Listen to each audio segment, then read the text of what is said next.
8. znači tačka o bogumilima. Gledao sam video koji se zove Ispovest bogumila. Progone nas 2000 godina jer, pa 3 tačke. Tako se zove video, možete da gledate. U prethodnoj emisiji 35K ima 35.000 pregleda pre nedelju dana, 627 komentara, 988 lajkova i 121 dislajkova. Znači, šta sad da vam kažem u vezi toga? Ovako, Hrvati, oni govore o tome, oni su iz Zagreba. I oni kažu ovako, apostol Ivan.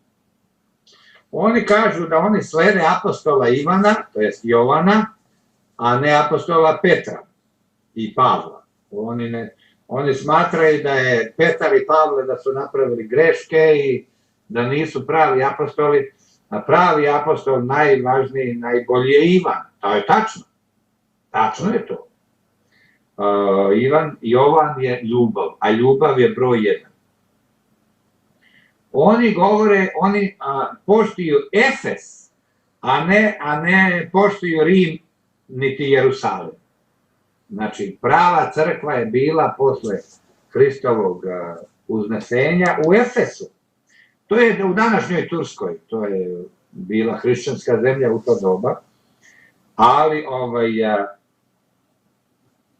tu je bila crkva Efes glavna.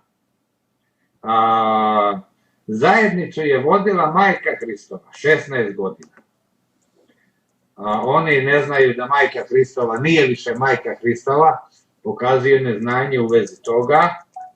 Kaže da je ta zajednica bila gnostička, persijska. A joj, ko zove?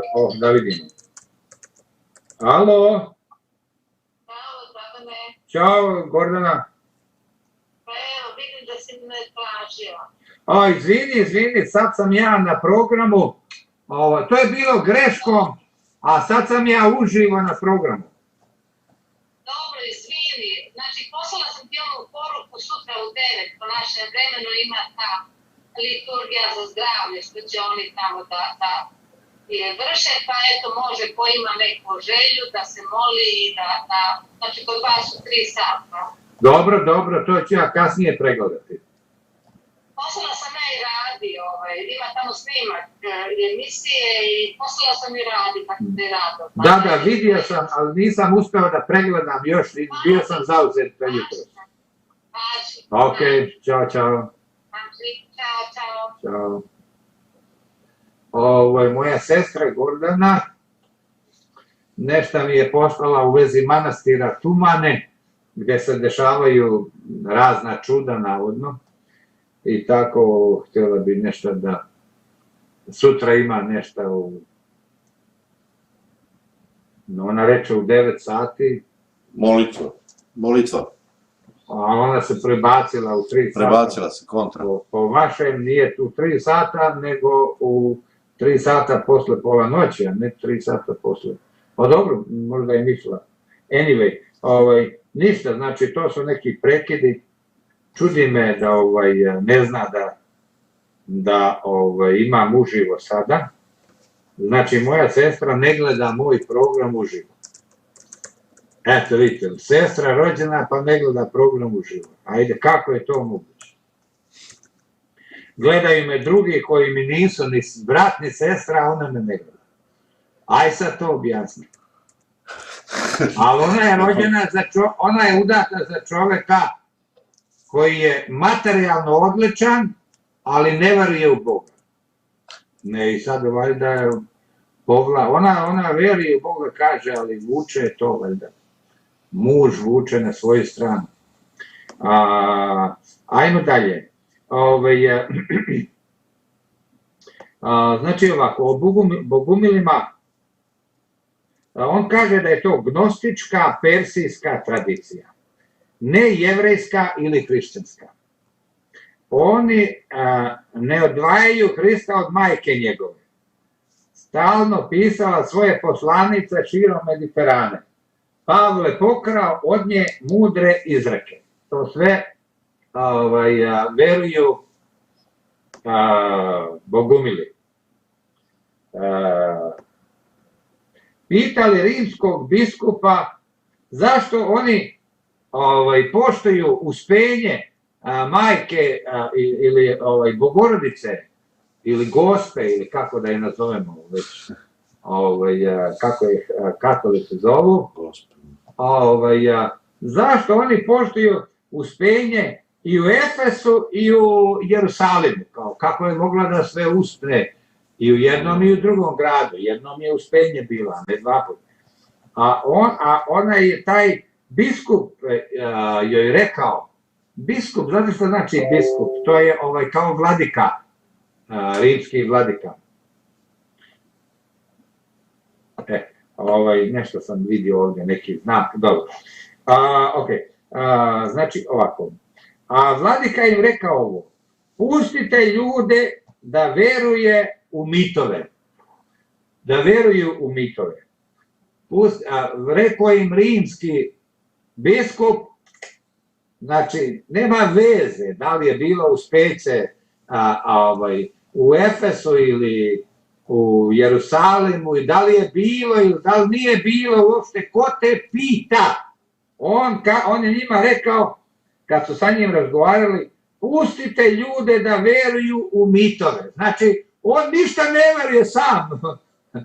On smatra da je vera mit. To su vam ti rimski kardinali, ti rimski velikodostojnici, svećenici i tako. Oni sami u to ne veruju. Kaže kaže, jedno i drugo je bajka, i Efes i Jerusalim.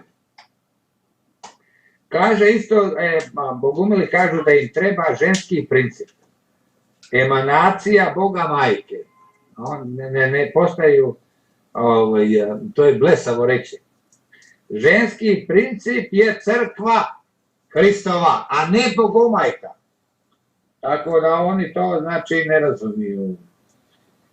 Knjiga Isus nije Židov, američki ambasador u Rusiji početkom 20. veka je napisao, knjiga Isus nije Židov, oni kažu da je verovatno Persijanac, severni Skitac, Skiti to znate, to su Rusi, severni Skitac, znači sa severa iz Rusije, kao sa granica Velike stepe i sa puta svile, to je bilo jako kako se to kaže, puno se biznisa pravilo u to doba tim putevima. Onda oni kažu Ukrajina, Rusija, tu je došao Andrija u Kijev u 1. veku i dao im hrišćanstvo. A Rusi slave hrišćanstvo tek 988. godine. Budale i Rusi, Rusi tek dobili hrišćanstvo u 10. veku. Pa to je jedna teška laž, kao što je laž da su Srbi dobili hrišćanstvo i pismenost od Kirila i Metodija u 9. veku i 8. 9. Tako da to su, vidite da i Rusi žive u lažima.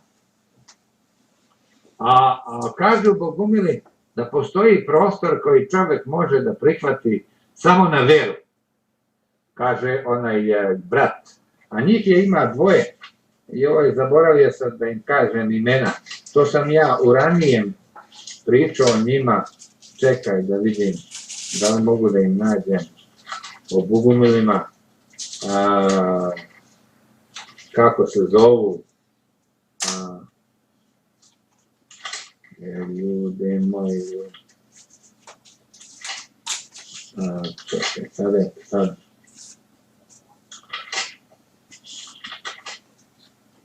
O bogumilima tražim i ne mogu da nađem.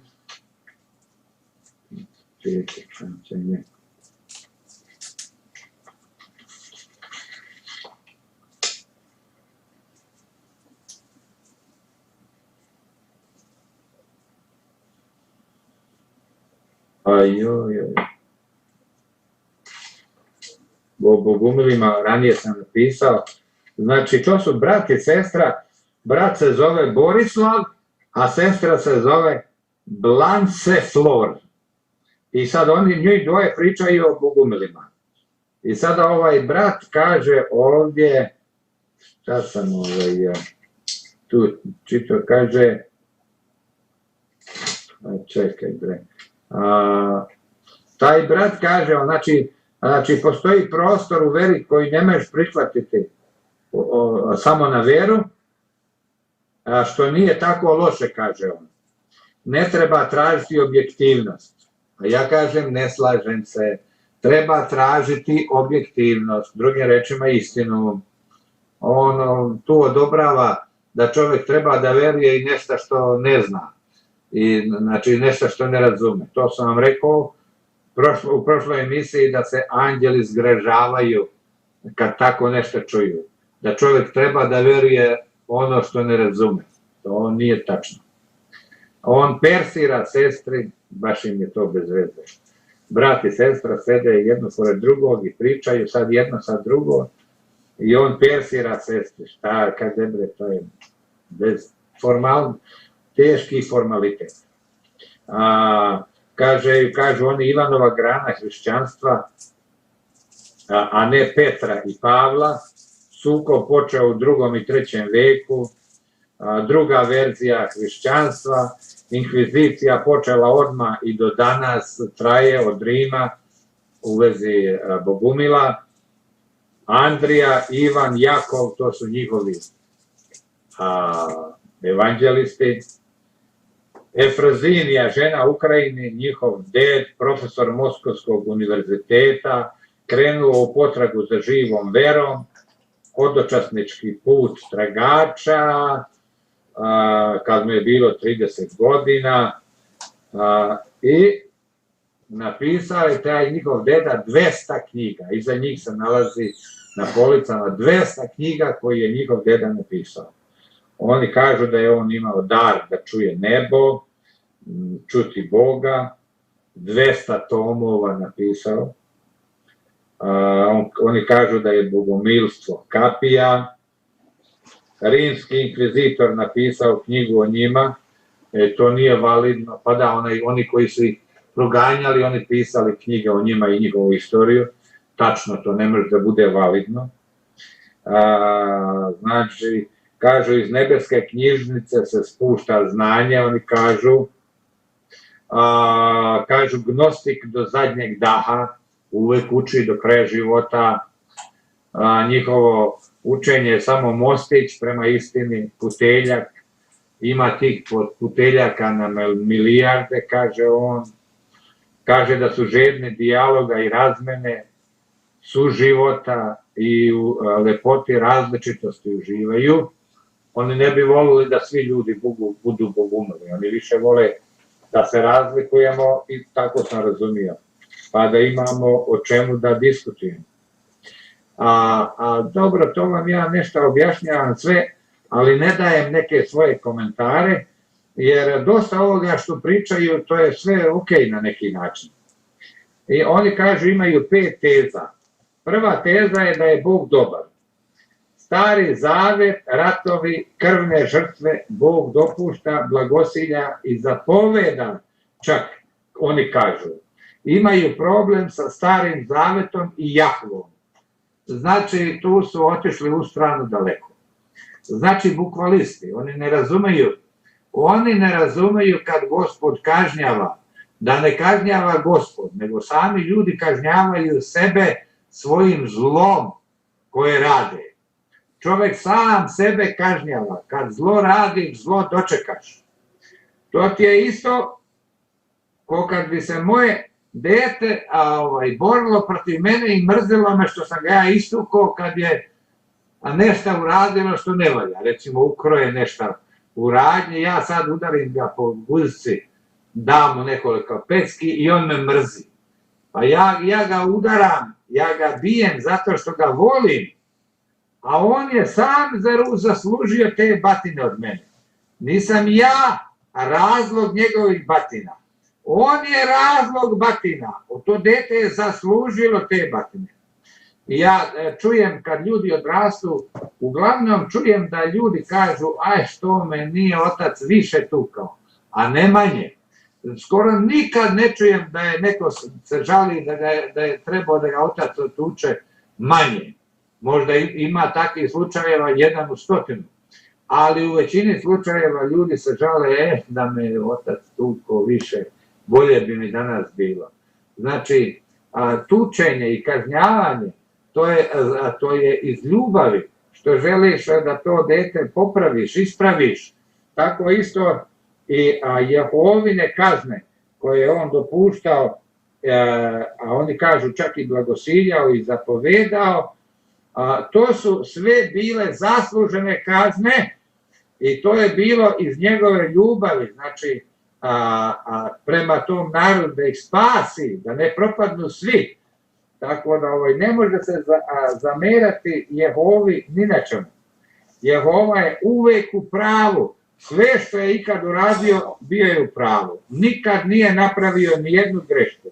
Ovi ljudi odlaze u stranu na ovoj tački mnogo.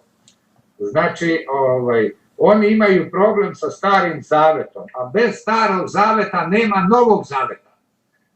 Jer bez starog zaveta, novi zavet bi bio nerazumljiv. Ne bi znali za korene, odakle. Mnoge reči u Novom zavetu, pa šta bi bio Jovan Krstitelj da ne znamo? Da je to Ilija iz starog zaveta.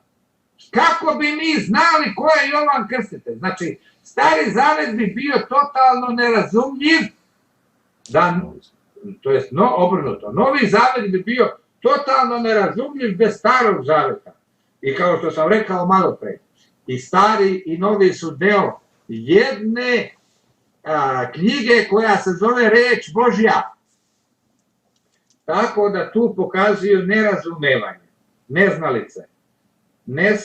Ne sudi, kaže, oni kažu da Bog ne sudi, ne kažnjava, ne beleži grehe, ne podozreva, ne posmatra robom. To je sve tačno.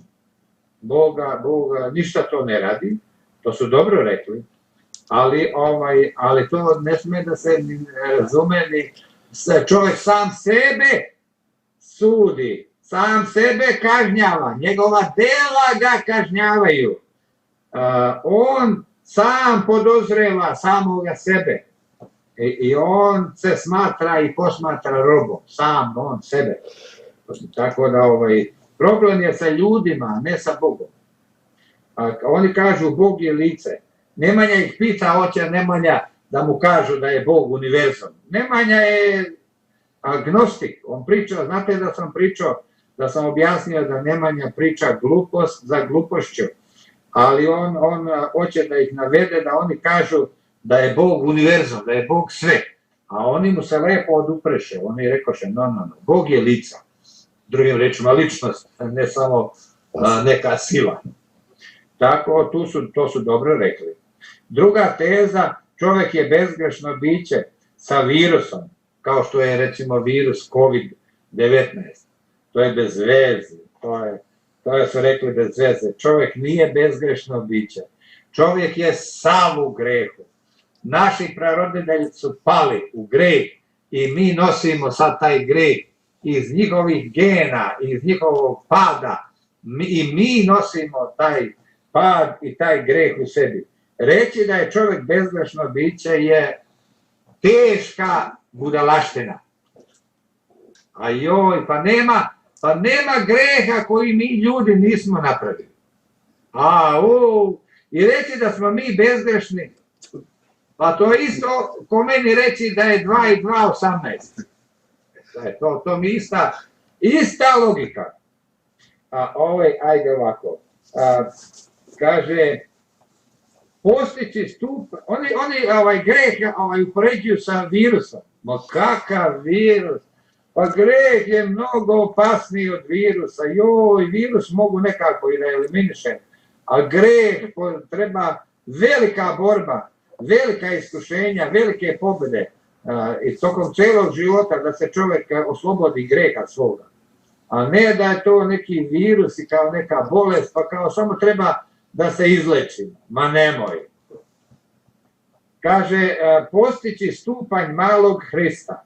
To je lepo rečeno. Treba postići stupanj da budemo kao mali Hrist. To nije loše ovako u prenosnom značenju.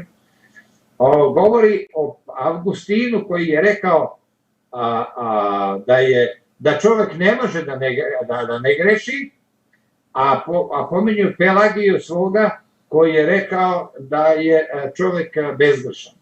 I normalno oni podržavaju Pelagiju, ali Pelagiju su uništili ovi drugi katolici, oni ga uništili kao neprijatelja, jer je on rekao da je čovjeka bezgrešan. Pa dobro, to što je uništen, znači on je bio ukrivo i morao je da bude uništen, jer nije ga branila istina, znači bio je u neistini. I onda kažu kakav Bog, takav čovjek. Ne slažem se. Kakav Bog, takav čovjek. To nije tačno. To je bilo u početku, kad je Gospod napravio čovjeka, tek, onda je čovjek bio bogolik. A sada, pa sad je čovjek đavolik, a ne bogolik. Sad je to odavno prestalo da bude istina.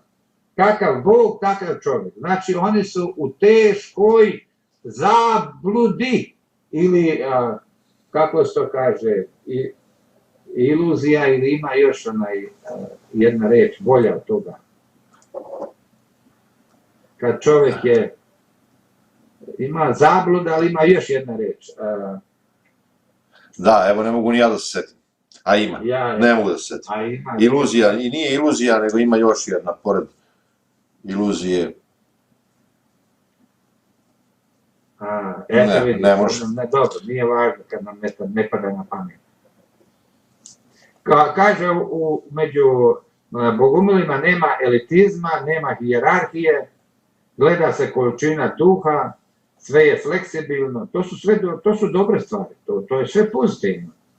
Treća teza, svet pomešan, kažu, dobre i zle sile pomešane. Razlikovanje dobra i zla je trezvenost. Razdvojiti emulziju. Desio se amalgam, sililo, razdvoj. To dobro sve govori. Istina je, u svetu je pomešano dobro i zlo i desila se emulzija ili amalgam, to su žive istine. To dobro je govori. I sad naš je zadatak da razdvojimo istinu, da izvučemo istinu od emulzije, od zla, od neistina. Kaže da je Sotona, njegovo ime je Arhiman, persijski, zove se knez ovoga sveta, oni ga zovu da je to hobotnica koja se update-ova, ona stalno se update-ova, kao bankari su danas umjesto krstaša. Nekad su krstaši vodili rat protiv istine, a sad bankari, kao update version, update-ovana verzija hobotnice. Dobro, to nije loše rečeno, može to imati i to je istina na neki način. Kaže, u 21. veku dolazak mnogih pozitivnih promjena, velike perturbacije, dolazak Boga. Znači, i oni veruju u budući dolazak Hrista, znači, ni oni ne razumeju. Bog ne može, a da ne govori. Bog govori, Bog je, zove logos, a logos znači reč. Hoće da kažu da Bog i dan danas govori, a ne samo da je govorio pred 2000 godina, jer postoje ljudi koji veruju da Bog više ne govori, da je sve rečeno u Svetom pismu. To dobro kažu. Bog stalno govori onima koji znaju i hoće da ga slušaju. Četvrta teza. Odbacili Stari Zavet zato što su inatlije. To je ružno rečeno. Ja sam malo pre govorio. Ja sam inatlija, ali kad imam razlog, kad imam neku pravdu da teram, onda ću da je teram. Ali oni su odbacili Stari Zavet zato što su inatlije. Kaže da mrze Avrama i Isaka, priču o Avramu i Isaku. To je jedna predivna priča kako je Avram volio Boga više nego svoje dete, a njima je to odvratno. Ja mislim da je to predivna priča u čast Avrama i u čast Boga, koji nije hteo da ubije to dete, nego je doveo jarca da Avram iskoristi za žrtvu, a ne svoga sina. To je jedna divna priča, on ne razumije ni značenje normalno prenosno te priče, pa zato je ne vole. Pa onda ne voli priču o Kainu i Avelju, jedan donio nešto krvno, drugi donio biljke, pa Bog prihvatio jednoga, nije prihvatio drugoga, prihvatio krv, a nije prihvatio biljke, tralala, bla, bla, bla, pokazuju totalno nerazumevanje duhovnog smisla svih tih reči u Svetom pismu. Kaže da ovaj brat Borislav, kako mu sam rekao da se zove, kaže zatvorio se od malena prema Starom Zavetu. Nažalost, nije mu to dobro. Kaže Stari Zavet ne štima. A ja kažem ne štima vaša glava. Stari Zavet štima 100%. Stari Zavet je reč Božja. A oni kažu ne štima. Nema ništa ni od njih, znači. Kaže, prošla uticaj ljudske ruke. Nije tačno. Mi nalazimo kopije Starog Zaveta, 1000 kopija i sve se slažu jedna s drugom. Nije bilo nikakvih promjena ljudskom rukom. To im je đavo slagao. Kaže, muslimani imaju bolju poziciju od nas. Budala jedna. Muslimani imaju bolju poziciju sa svojim Kuranom nego mi sa Starim Zavetom. A Kuran ima 29 verzija. A Kuran, znate koliki delovi Kurana su odbačeni. Ne postoje više nigde. A znate koliko ima Kuran problema i mi smo pokazivali jednom 29 verzija, pa koja verzija je tu prava? Pa imaš tu verzija, sačuvaj Bože, Kuran nije pouzdana knjiga, a baš kao što je pun gluposti, to da ne pričamo šta sve Kuran kaže što nema veze sa istorijom, niti sa zdravim umom, zdravim razumom. Znate da Kuran priča gluposti da je Marija, majka Isusova i Marija sestra Mojsijeva, da je to ista žena. Pa Kuran nema pojma, pa Kuran je pun grešaka. A on kaže muslimani imaju bolju poziciju nego mi hrišćani. Ma nemoj reći. Ja ovdje napisao ha. Nije tačno, mislim, ne znaju ljudi. 5. teza. Dopuštaju ponovni dolazak na zemlju, znači reinkarnaciju, pa kao pitaju, kad ih neko pita kako ste, oni kažu na relaciji pakla i raja. Kao tako se, kao po jesu, nije loše to rečeno, između pakla i raja sam. Ali ne veruju pakla, to ih uništi. Uvek se kaže može promeniti, pa oni ne poznaju čovekovu prirodu. Pa oni ne poznaju da se jedva čovek se oslobađa pušenja, da se jedva oslobađa alkoholizma, ne može ni to da promeni u svom životu na ovom svetu. A kako će promeniti na drugom svetu gde su osjećanja 1000 puta jača? Ko ne pobedi greh na ovom svetu, neće ga pobediti na idućem svetu. Jer na idućem svetu sva osjećanja i za dobro i za zlo su 1000 puta jača. Kad kažem 1000, to je prenosno značenje. Znači, mnogo jača. Tako da nema šanse. Ko ne može da ostavi pušenje na ovom svetu, neće ga ostaviti na onom. Ko ne napusti kurvanje na ovom svetu, neće ga napustiti na onom. Znači, i nastradat će normalno zbog toga. Tako da oni ne razumeju psihologiju i stanje čovjeka.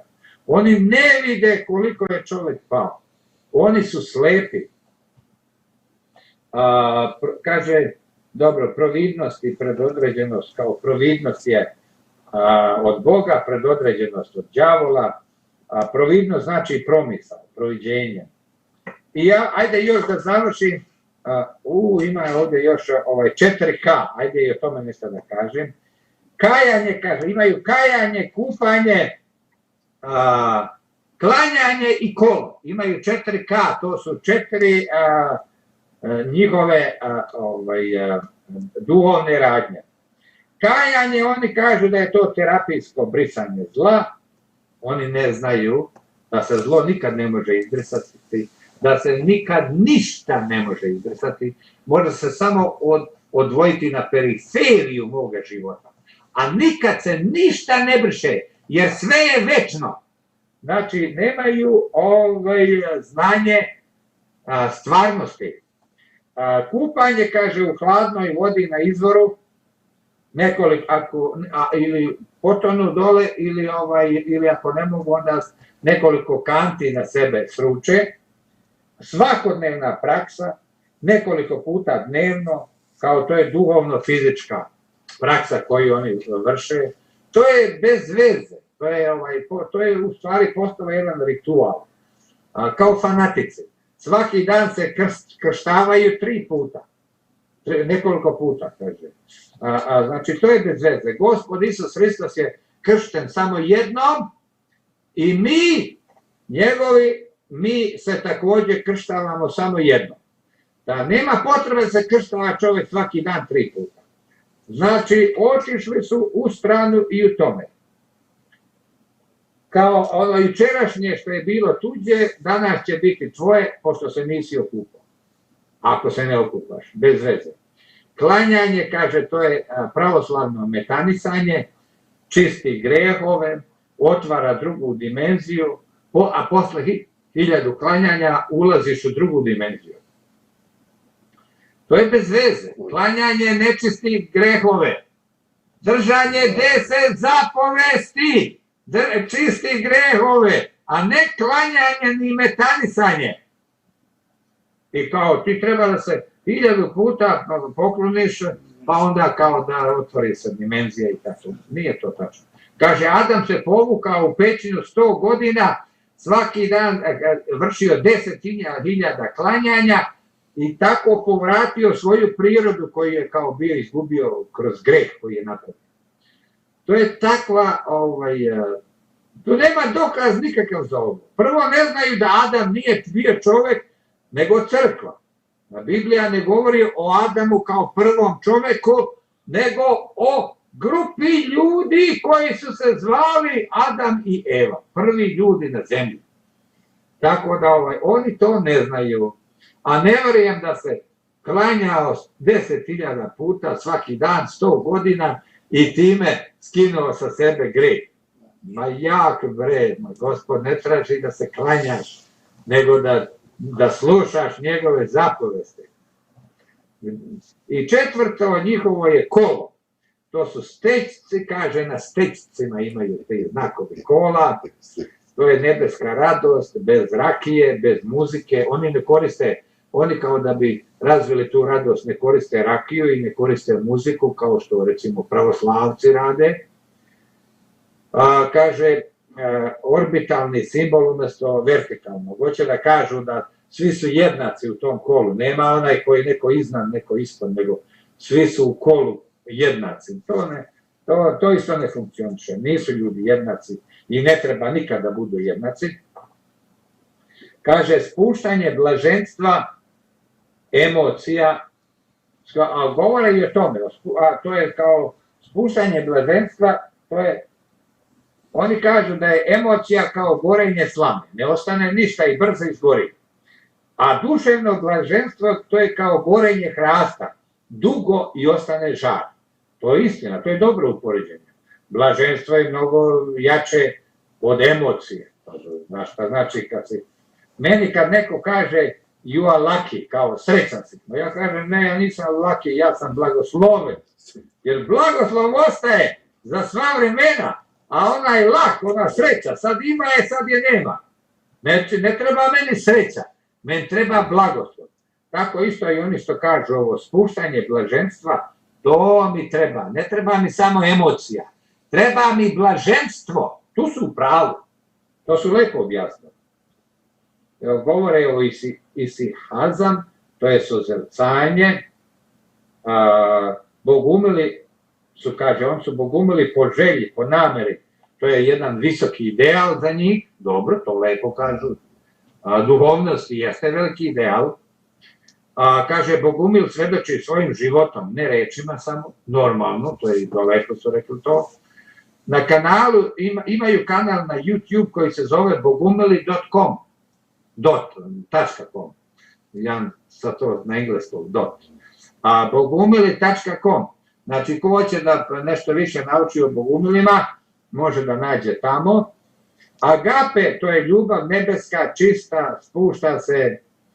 Euharistija, kaže, zajednička trpeza, druženje, razmena, ozarenje. Oni kažu nasuprot pravoslavnoj, recimo, ili krivoslavnoj Euharistiji, to je pričast, Euharistija znači pričast, kaže, to ne znači da izdržimo službu, primimo pričast i idemo kući. To je baš ružno. Oni kažu, mi posle službe imamo zajedničku trpezu, pa imamo druženje, pa imamo razmenu misli, blagoslova, pa imamo ozarenje. Znači, oni su daleko bolji od naše vere, što se toga tiče. Znači, oni to lepo, recimo u crkvi Novog Jerusalima, mi posle svake službe idemo u društvenu salu gde postoji kuhinja i tu imamo kafu i čaj i kolače svaki put posle službe, a jednom mesečno se ima ručak.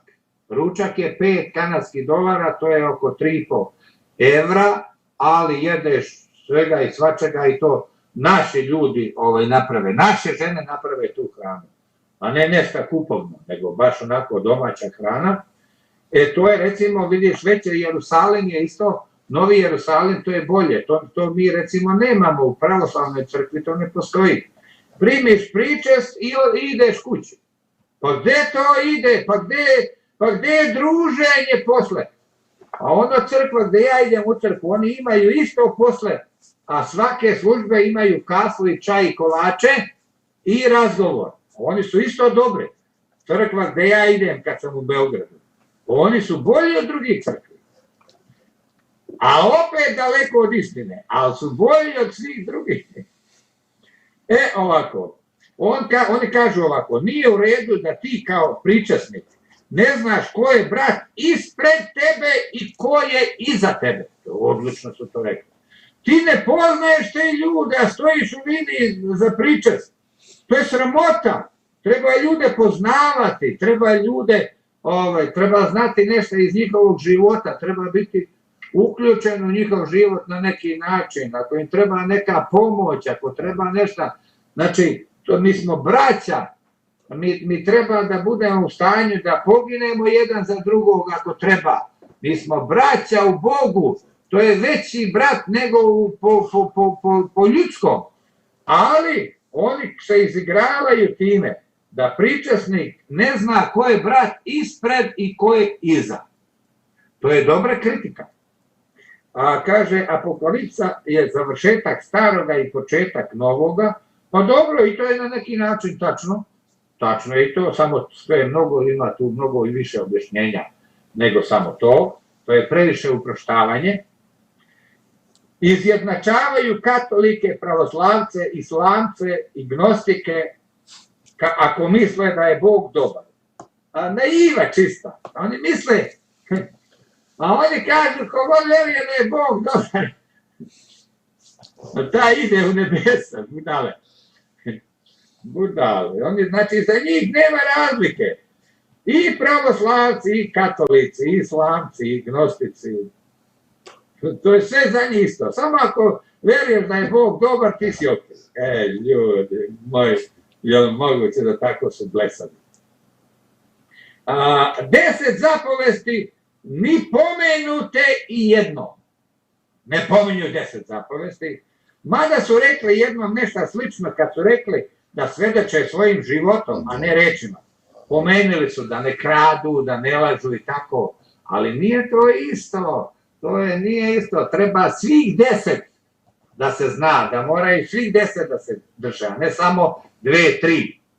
Tako da ne znaju ništa o 1757. godini, kad je Gospod se vratio nazad, misle da tek dolazi i tako. Znači, bogumili, da vam kažem ovako, mnogo divni ljudi, mnogo dobri, mnogo lepo žive, prijatni su, ali u teškoj neistini. Zabludi. Nekim neistinama koje će ih uništiti. Znaš, neki od njih možda da se i kvalifikuju, Bog će im možda oprostiti, nisu znali bolje, a nisam siguran. Neistina je uvek vrlo opasna. Oni žive u nekim bitnim neistinama. Zamisli šta oni veruju.